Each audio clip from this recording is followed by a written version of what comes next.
Welcome back to another episode of Spilling Secrets, a podcast on all things related to trade secret and non-compete law.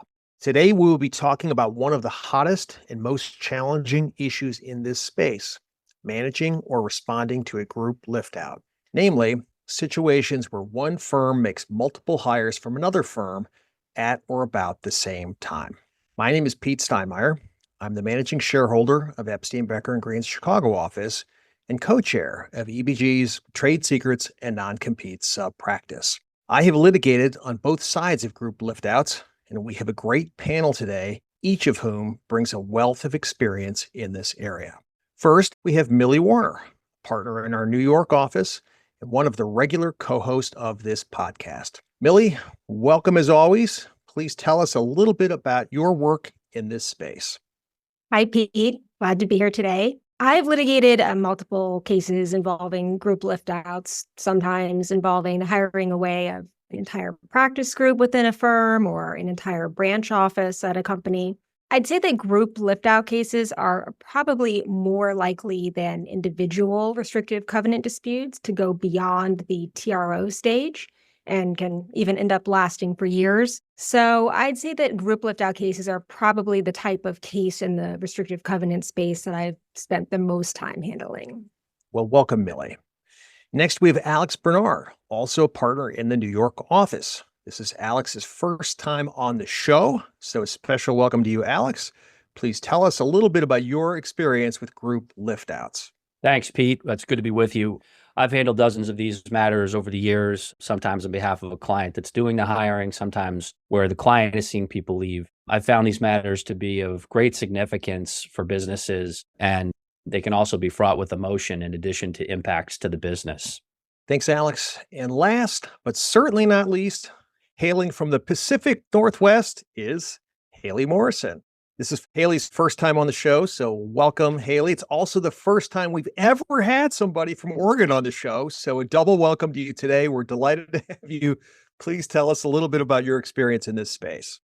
Thanks for having me, Pete. We've been missing the Oregon presence, and I'm glad that I can fill that for you now. Like everybody else on the podcast, I've handled cases on both sides of the V, but my clients tend to be primarily on the West Coast and some a little bit in the Midwest. California is very active in this space, despite the lack of restrictive covenants in most contracts, and that usually relates to trade secret litigation. I've also acted as what I like to call a transition counsel to various clients to help mitigate risk while they're onboarding teams, or if it's only a single individual when it's particularly high stakes, like an executive. Thanks and welcome aboard. And I am particularly interested in hearing about how the game is played on the West Coast, because people, of course, think that, well, in California, you don't have non-competes. So is there this type of litigation? And yes, there is this type of litigation. It's just, as you say, it tends to be more built around trade secrets or theft of information. So it'll be fun to get your perspective today on all of these issues. With that, Alex, can you please set the table for us? What is a group lift out? And why are these such a hot issue right now?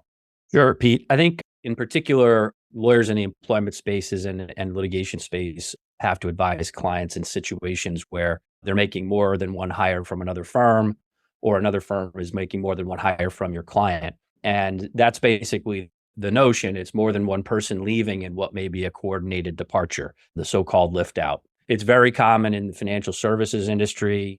The fact pattern is as old as time. The person resigns, a producer or registered representative resigns from one firm on a Friday. They contact clients all weekend, and the former firm may seek judicial relief in court on a Monday. It's also true when the economy is shifting, as we're seeing today. I think companies in the technology and entertainment spaces certainly are seeing lots of changes and litigation. The issue can really arise in any situation where employees have access to trade secrets, or they may have an outsized impact on client movement if they were to leave. And that's the big issue. It's, can they move business away from the firm and harm the firm?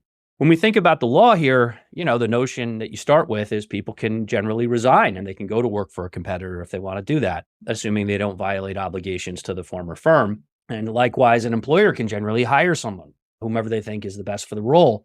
The tricky area is this one, where more than one employee is leaving at the same time. And probably a red line, and you mentioned trade secrets, but probably a red line in these matters is where there's a concern that an employee leaving may have taken confidential information with them, with the concern being they could use it against the company's interest, particularly if they're joining a competitor. Thanks, Alex. You mentioned a couple of industries where we're seeing a lot of this activity. What are, in general, the industries where we're seeing a particular amount of group lift-out activity? I think it's virtually every industry, but in particular, financial services, as I mentioned, insurance, where sales forces exist, technology, and even apparel and design, where someone can leave and really be an asset to a competitor right away, and where someone can redirect business. In the wealth management space, just to pick one, there are a large number of firms are part of something called the broker protocol, which is an industry agreement. It allows a registered representative, an employee, a sales employee, who covers clients to move from one firm to the other, bring a limited client list with them, which would ordinarily be a breach, but you can do it under the protocol as long as that's all you take, and then solicit business when they start the new firm. The key to the broker protocol, of course, was that the employee not take anything other than that limited list. And so that's something that has protected clients and the former firm. An output of that agreement was the potential for less litigation in people moving from one firm to another. But it's that the protocol's relevance is somewhat less since two of the signatories, the original drafters, have actually exited the protocol. And it's worth noting as well that if you read the protocol, it says it does not impact rating claims. So even if you have a protocol member firm, if they have a significant lift-out issue, they can take action. Thanks, Alex. Haley, why are group lift-outs so often fraught with litigation? Several reasons. One of them is for emotional reasons. We see this all the time in all sorts of employment litigation, where either the former employee sues or the employer goes after the former employee for some reason because they were angry or their feelings were hurt. That's magnified in a group lift out. So you can imagine an employer feeling like there was some sort of disloyalty or abandonment by a group of people that maybe they felt like they helped build their books or raise them as employees, and now they've left behind in what can feel a little bit like sharp tactics, especially when it's more than one individual. They might feel blindsided, particularly if it's a coordinated effort.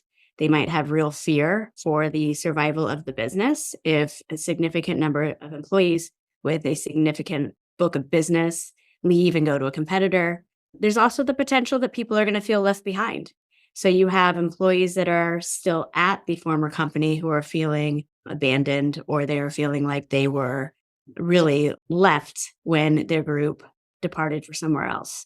There's also the potential for real economic and competitive harm. Alex just spoke about some of the industries where this is common, and you can understand why. Portable books of business, portable IP or knowledge that can come with the employee.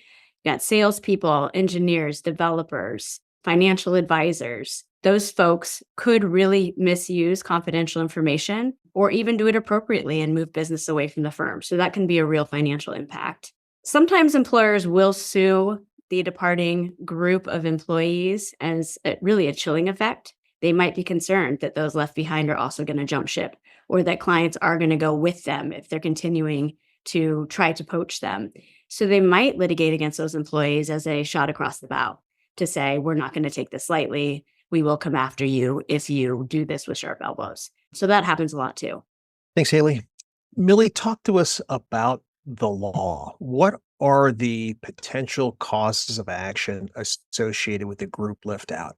There are several potential causes of action that can arise in a group lift out scenario, including breach of contract. This would be asserted against one or more of the departing employees and could include violations of contractual notice periods, non-competes, coworker non-solicitation clauses, customer non-solicitation clauses, and or confidentiality agreements. Another claim would be tortious interference with contract.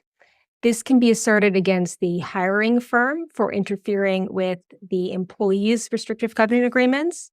It could also be asserted against the individual employees for interfering with the contracts of their coworkers, if they were soliciting other employees at the company. And it could also be asserted against both the hiring firm and the individual employees for interfering with customer contracts with the hiring firm if the customers have contracts and if the customers don't have contracts with the hiring firm, but they are nonetheless long-term customers, ongoing relationships, there could be a claim for tortious interference with prospective economic advantage in that scenario. Breach of duty of loyalty is another potential cause of action. Departing employees owe a duty of loyalty to their employer up until the moment that they are no longer employed.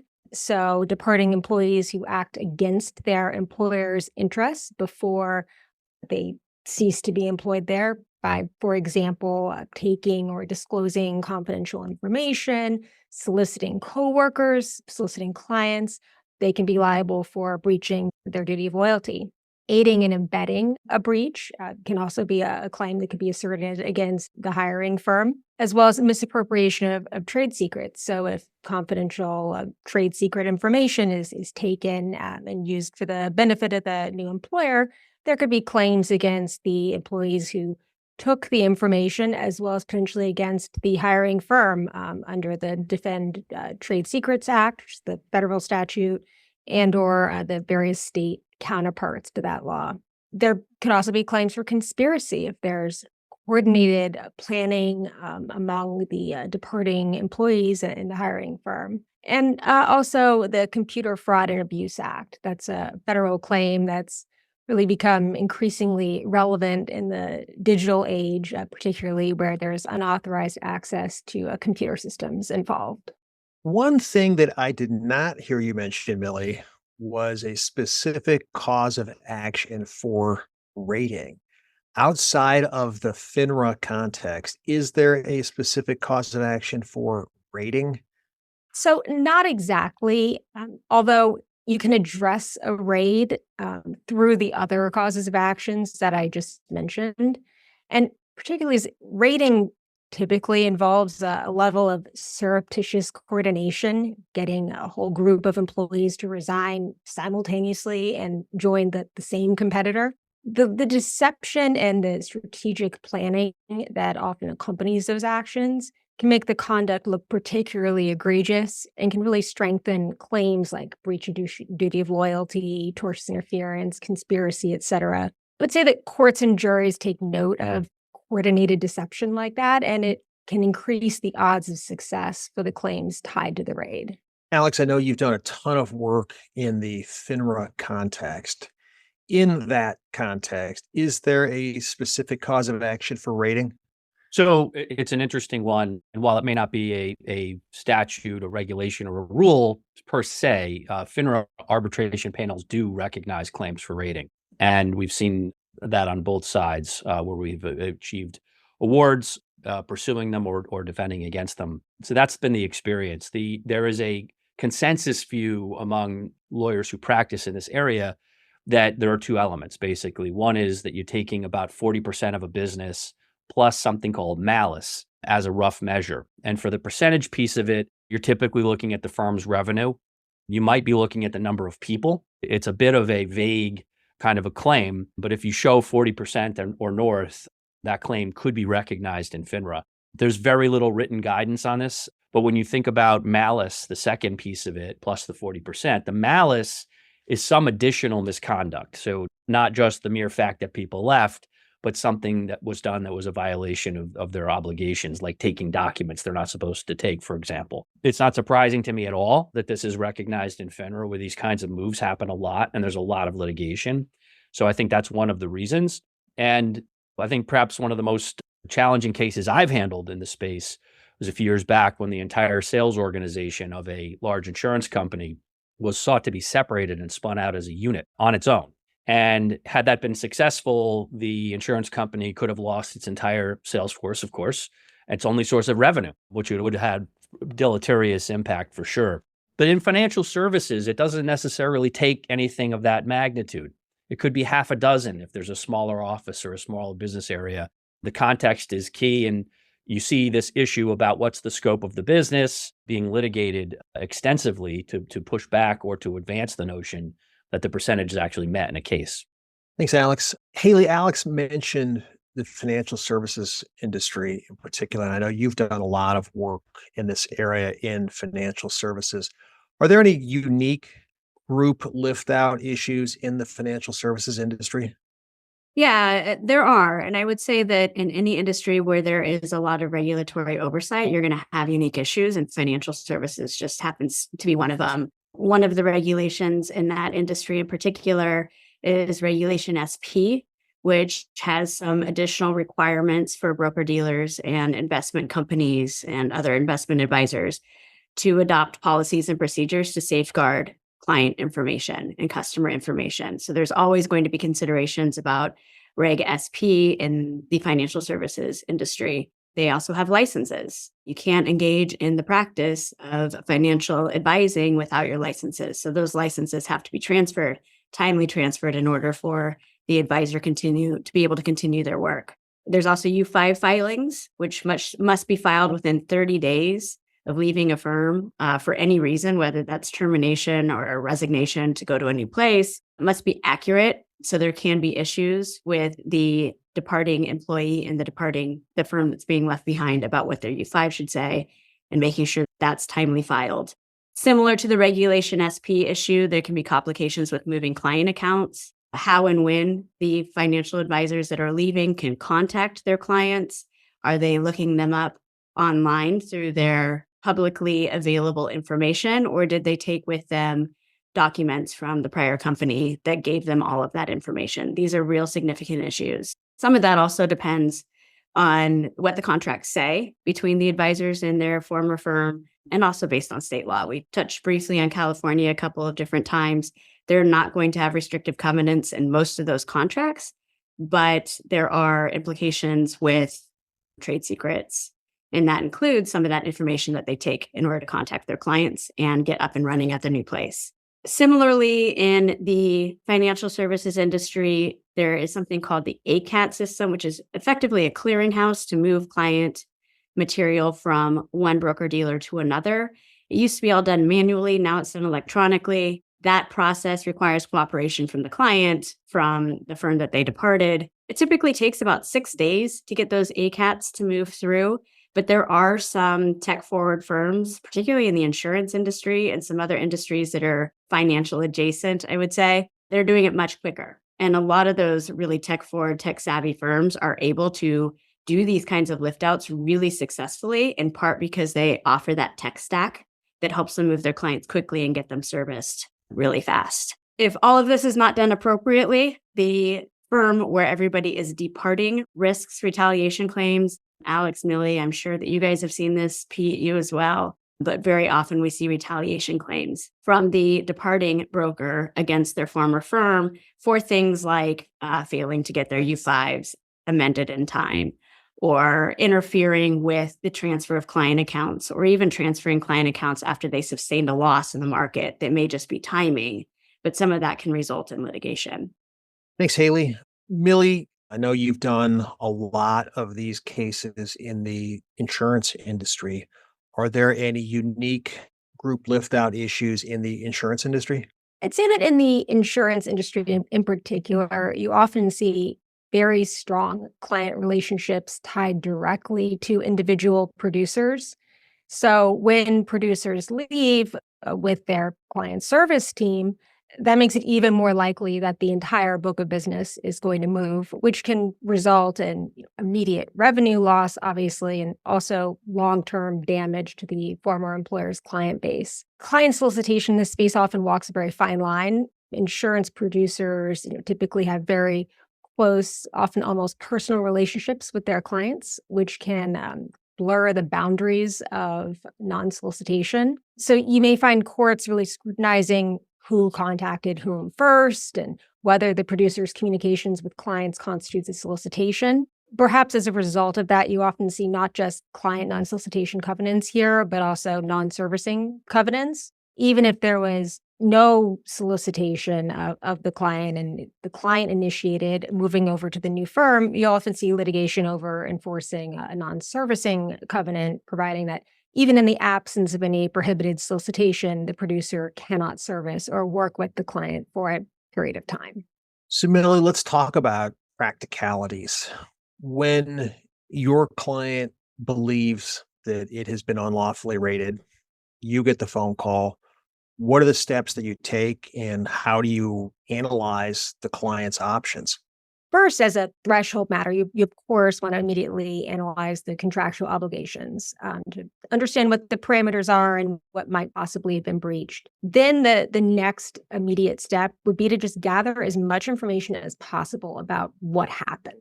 This typically includes reviewing the email activity of the departed employees. You want to focus on what, if anything, they were sending to their personal email accounts or perhaps even their spouse's email accounts if they're trying to be sneaky in the weeks leading up to their resignation, to look for any confidential information or information that might help them breach their restrictive covenants that they may be trying to take with them.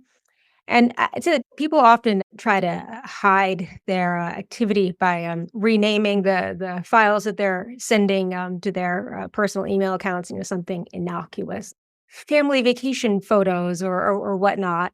To the extent that you see anything going out to a personal email account in the relevant period of time, you're definitely going to want to open up that attachment. Most people these days probably know not to communicate with the hiring firm or to engage in prohibited activity like client solicitation or coworker solicitation on their current employer's email system. But you never know. And you would also be surprised how common it is for clients to slip up when emailing the departed employee. And instead of emailing them at their new company's email address, at the old email address at the prior firm, auto-populates and the client doesn't notice. So even after the employees leave, it's really important to make sure that their email account, remains active and that you have somebody assigned to monitor it, because you never know what's going to pop up and you could end up with some very direct evidence of client solicitation. In terms of also getting your hands on pre-departure communications, if you can, look at text messages, on a company phone, if there was one, or Teams messages or whatever instant messaging platform the company may use. Even though those are company systems, people tend to be a little bit looser, like a little bit more casual on those systems. So you can often get better, more candid communications there than over email. Also looking at just computer activities, what databases, et cetera, was the person accessing in the period leading up to their resignation? And was there anything unusual about that? Because sometimes people might even access a database, not even print anything out or email anything, but take a photo of it on their phone. Looking at print logs to see what the person was printing, if you can see the specific documents leading up to their departure, or even just if the volume of printing suddenly increases on the eve of departure. Also looking at public records and online activity, such as, for example, FINRA license transfer timing or LinkedIn updates. Sometimes that can shed light on the chronology of events. From there, once you've sort of gotten as much of a handle as you can on the facts, we'd often write to the departing employees, remind them of their obligations, and perhaps demand that they sign an affidavit of compliance or otherwise provide some type of assurance that they have not retained or misused any confidential information or otherwise engaged in any prohibited conduct. If necessary, we may also notify the new employer of the restrictive covenants, keeping the communication just purely factual. If the harm is significant and immediate, we would consider seeking a TRO. And the key is really just to evaluate the nature and the scope of the harm and to decide whether litigation is really the right path forward based on the client's goal and what type of damage has been sustained. Thanks, Millie. And what you described is actually one of my favorite aspects of being a lawyer, which is trying to piece together and figure out what went down. And we'll typically have Definitely. we'll have a team of us, and we'll have our IT people and the company's IT people, and it's just fun to try and piece it together. And inevitably, somebody made a mistake. Somebody did something. Always, they did something they shouldn't have done. And it is great fun as a lawyer to try and put it together. Alex, damages in this area, your potential damages can be enormous because companies can be talking about or dealing with devastating financial blows. How are damages measured in connection with a group lift out? The most typical measure is lost profits. So whatever the profits that the firm would have had, but for this conduct, that's the most general and typical source. We've also had panels and courts recognize the concept of the value of a trade secret. So someone takes an identifiable thing like a computer code that generates market positions or strategic concepts, even client lists. Those are things that a court or a panel could assign value to. So that's a second concept. I think a third is in the really egregious situation where the future of the company might be at issue, enterprise value, which is basically the whole value of the company and its revenue to its owners, which can vary depending on the circumstances. But to your point, could, in the right case, generate a very substantial number in terms of at least the damages demand. What's critical, I think, is to have, in the right case, an expert to explain what the damages are, explain the context of the industry, what's happened, and then what's the real upshot for the people who've been impacted by it. You don't always need an expert in every case, but in this area, it's very helpful. Thanks. I agree with all that. Haley, let's flip the coin for a minute and let's have you pretend that you are advising the hiring employer that is planning to do a lift out from a competitor. What are some of the things that they should be doing and thinking about to avoid Millie and I having a fun time investigating this and figuring out everything that went wrong and Alex rushing into court and bringing a lawsuit? What are the things that the hiring employer can do to make it go smoothly and minimize the risk of litigation? There's lots of things actually that they can do to help mitigate that risk. The first is speak to a lawyer. I think that oftentimes there is some confusion about what's appropriate and what's not in this circumstance. A lot of employees are shocked to know they can't just send everything to their Gmail and call it a day. And we are here to help prevent some of those types of circumstances. The first thing that any hiring employer should do is to look at the actual contracts. Don't rely on the employee to tell you what their contract says. Don't let them get away with saying, I can't find it. I signed it 20 years ago. Get a copy of the contract, have a lawyer look at it. You really need to know what all the contractual obligations are. Millie talked about in the insurance industry, some contracts will say that they can't do business with their clients. That's something you need to know if you're going to take on a group lift out and the risk that comes along with it. Of course, in California, there are generally no restrictive covenants in a contract that you need to worry about, but you do still need to think about trade secrets. You need to think about confidential information agreements. You need to be thinking about duty of loyalty concerns in every state in the country. How they went about doing this is almost as important as what they actually did. So that's going to be top of mind. You also, I think, want to explain what Alex just went through, potential damages. As an attorney, I'm always going to have that conversation with my clients. And if I'm put in touch with the departing employees, I'm going to tell them, look, this is how they measure it. It's not today's earnings. It's not going to be next month. It's not going to be speculative. This could be a big deal if you do it wrong. So you really need to take the proper precautions. Sometimes I don't think people understand what the risk actually is, let alone the cost of litigation. We always say, keep a clean briefcase, don't take anything. I'm not sure how many people are carrying briefcases anymore, but it also goes for don't plug any sticks into your computer, no downloading, no Gmails, as Millie said, watch the printing activity, leave behind everything. Even those things that you thought were yours, they are your portfolio of wins that you've had over the last 5 years, you got to leave that behind. I always suggest that employees, if they have personal stuff on their work computers, they put a folder on their desktop that says personal. They drag everything that they want to take with them into that folder so that when they leave, they can tell the firm that they're leaving, hi, I put all of my personal stuff on a folder in the desktop. Feel free to take a browse through it. If you're satisfied it's personal, I'd appreciate you send that to me. That way they're not hunting and pecking looking for it. You've centralized everything you need, but you've not removed anything. And that tends to go over well, just as a sign of good faith that you didn't even take your tax returns off the computer or your kids' photos when you left. Again, don't delete anything. A lot of times people think that as long as they delete their documents or delete their footprints, that they are gone. Nothing's ever gone on the computer. We talked a little bit about the duty of loyalty. That has a lot of different facets to it. One of them is not interfering with the current employer's business.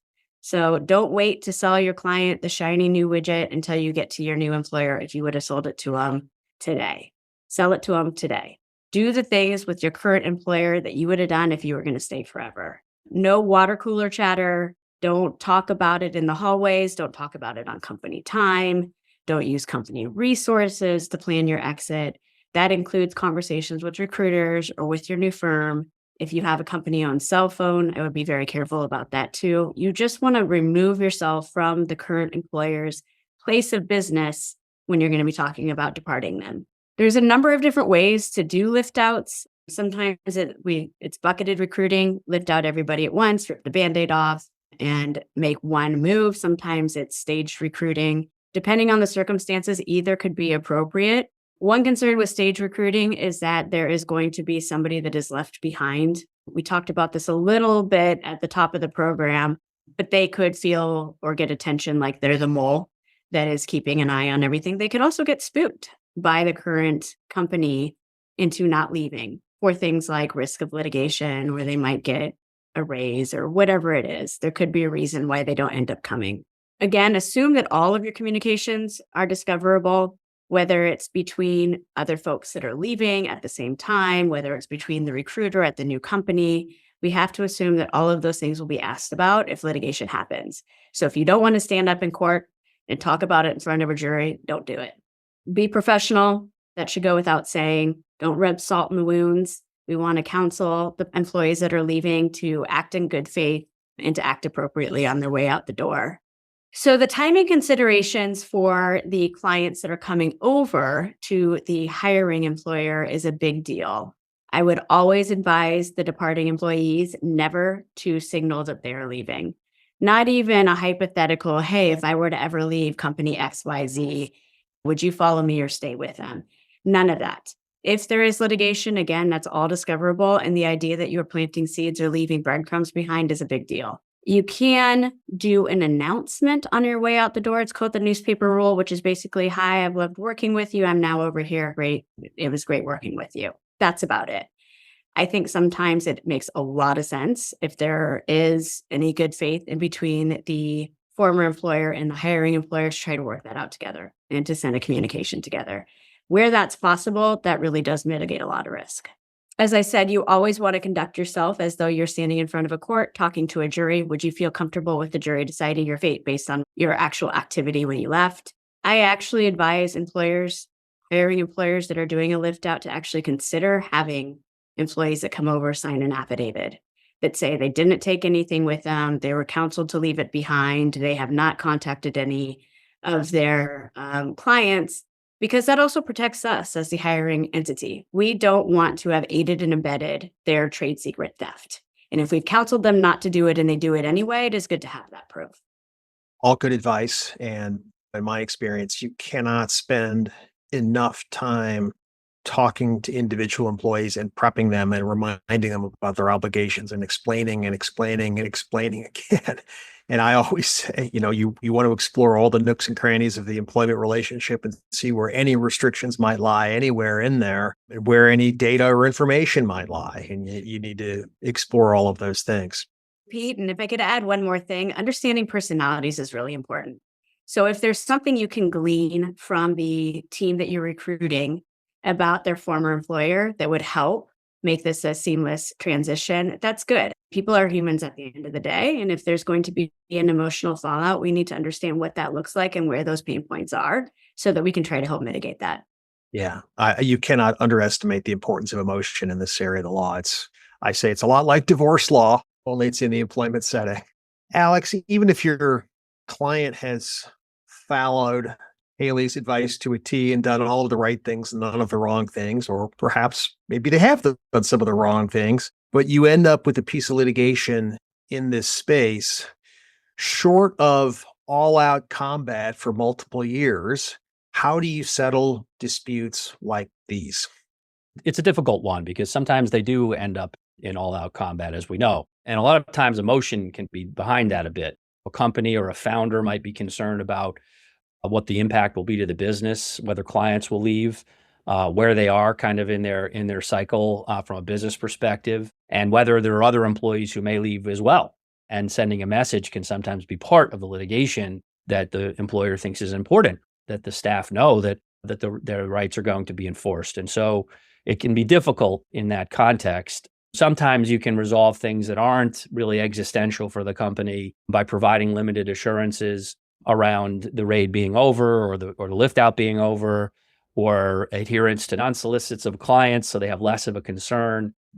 However, you have to be careful because sometimes you could see a request for a strict no hire. In other words, you're not going to hire any more of our people, and that can have antitrust concerns. So it's something to look at carefully with counsel. Other things that we've seen in the past, buying an employee out of a restrictive covenant. So whatever the value is of that restrictive covenant, even if it doesn't have a number in the contract, sometimes your opposing counsel and client will have a view there. I think as with most things, I think mediation is a good process. It typically is harder to settle at an early stage where you don't really know what all the facts are because you don't know the value of the case. So typically that takes a little bit of discovery. I have added in discovery into the mediation so to try to address that, where the parties are exchanging a certain amount of documents in advance. Because again, having a big question mark hanging over your head in a mediation probably doesn't help you advance the ball. And sometimes, you can think creatively. If a big chunk of people are leaving and it's the bulk of the business, maybe you could buy the whole business. Now, that may not be possible in lots of situations, but I think that creativity by counsel is something that is very important here. Thanks to everybody for joining. Thanks, Pete. Thanks, Pete. Thank you, Pete. This was fun. Thank you guys. And a special thank you to our listeners. If you would like to subscribe to Spilling Secrets, please go to ebglaw.com/subscribe and click the box for Trade Secrets and Non-Competes/Spilling Secrets podcast series. Thanks again, everyone, for joining. Until our next episode, this is Pete Steinmeier signing off on behalf of the Spilling Secrets team. This podcast is presented by Epstein, Becker, and Green, PC. All rights are reserved. This audio recording includes information about legal issues and legal developments. Such materials are for informational purposes only and may not reflect the most current legal developments. These informational materials are not intended and should not be taken as legal advice on any particular set of facts or circumstances, and these materials are not a substitute for the advice of competent counsel. The content reflects the personal views and opinions of the participants. No attorney-client relationship has been created by this audio recording. This audio recording may be considered attorney advertising in some jurisdictions under the applicable law and ethical rules. The determination of the need for legal services and the choice of a lawyer are extremely important decisions and should not be based solely upon advertisements or self-proclaimed expertise. No representation is made that the quality of legal services to be performed is greater than the quality of legal services performed by other lawyers.